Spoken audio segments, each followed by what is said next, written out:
Alimento Diário, série Nossa Missão, a edificação do corpo de Cristo. Volume 3, a presença invisível de Jesus. Semana 1, tema, o destino do governo humano e a grande comissão, ministrada por André Dong. Leitura bíblica desta terça-feira.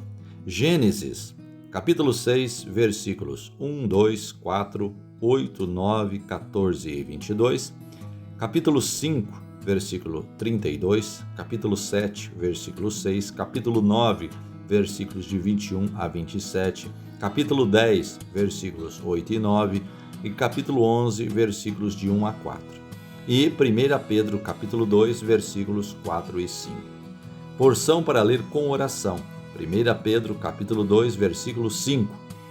Também vós mesmos, como pedras que vivem, sois edificados casa espiritual para serdes sacerdócio santo, a fim de oferecerdes sacrifícios espirituais agradáveis a Deus por intermédio de Jesus Cristo. A contaminação da raça humana com seres angelicais. No capítulo 6 de Gênesis, há um relato muito negativo com relação à raça humana que prosseguiu em seu caminho de independência de Deus. Como os homens na terra se multiplicaram e tiveram filhas, os filhos de Deus, vendo que as filhas dos homens eram formosas, tomaram para si as que mais lhe agradaram. Leia Gênesis capítulo 6, versículos 1 e 2. Filhos de Deus aqui se refere a anjos criados por Deus, que saíram de seu próprio domicílio, como nos diz Judas, versículo 6. Não respeitando sua casa, onde deveriam ficar, e foram atrás de mulheres. A consequência desse fato foi muito grave. Houve mistura entre a raça humana e a angelical. A partir daí, nasceram filhos que eram gigantes na terra. Gênesis capítulo 6, versículo 4. Deus não admite nenhuma mistura, pois Ele é puro e quer que sejamos puros de coração. A maldade do homem se havia multiplicado na terra, e era continuamente mal todo o desígnio de seu coração. Gênesis capítulo 6, versículo 5. Porém havia alguém que andava com Deus e dependia dele. Noé, um homem justo e íntegro, achou graça diante do Senhor. Gênesis capítulo 6, versículos 8 e 9. Então Deus o chamou. Em obediência à palavra, Noé construiu uma arca, como Deus lhe ordenara. Leia Gênesis capítulo 6, versículos 14 e 22 e Hebreus capítulo 11, versículo 7. Isso foi motivo de riso, mas ele não se importou com o que os homens falavam dele, nem com o bullying que faziam, e foi obediente à palavra do Senhor.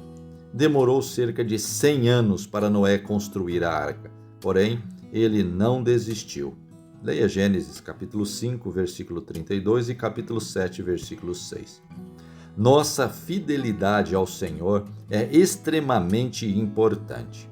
Conforme anunciado a Noé, ocorreu o dilúvio e toda a raça humana daquela época morreu, assim como os gigantes provenientes da mistura de raças. Noé teve 3 filhos, Sem, Cã e Jafé. Cã foi amaldiçoado pelo próprio pai porque, quando o viu embebedar-se com vinho e despir-se, expôs a nudez do pai aos irmãos. Por isso, é tão importante que aprendamos a lição de nunca expor a vergonha de nenhum irmão. Seus 2 irmãos, Sem e Jafé, no entanto, pegaram uma coberta e de costas cobriram a vergonha do pai.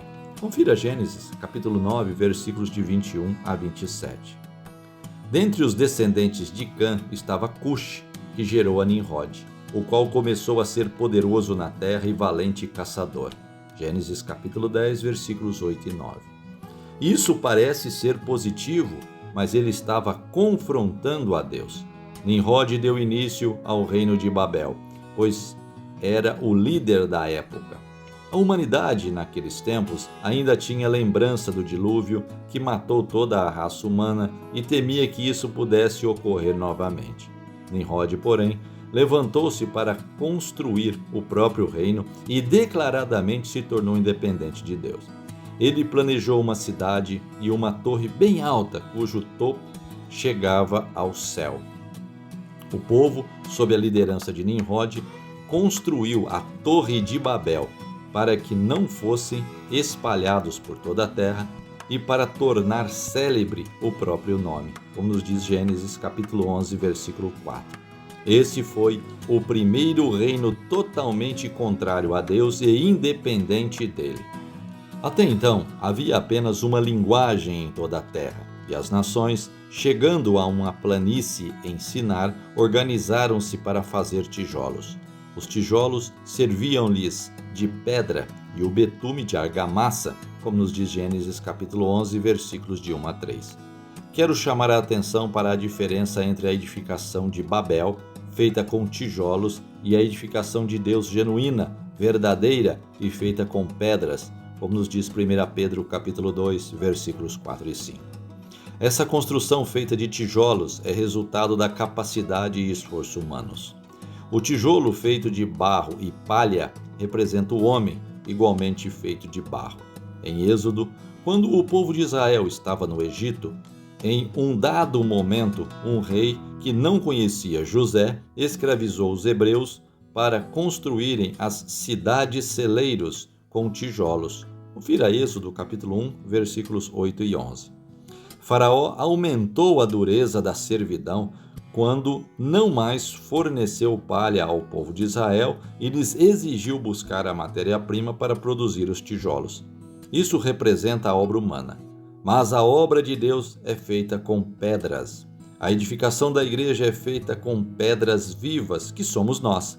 Cristo é a rocha sobre a qual somos edificados e Ele mesmo quem faz a obra de edificação de sua igreja. Aleluia! Uma pergunta: quem são os Noés de hoje?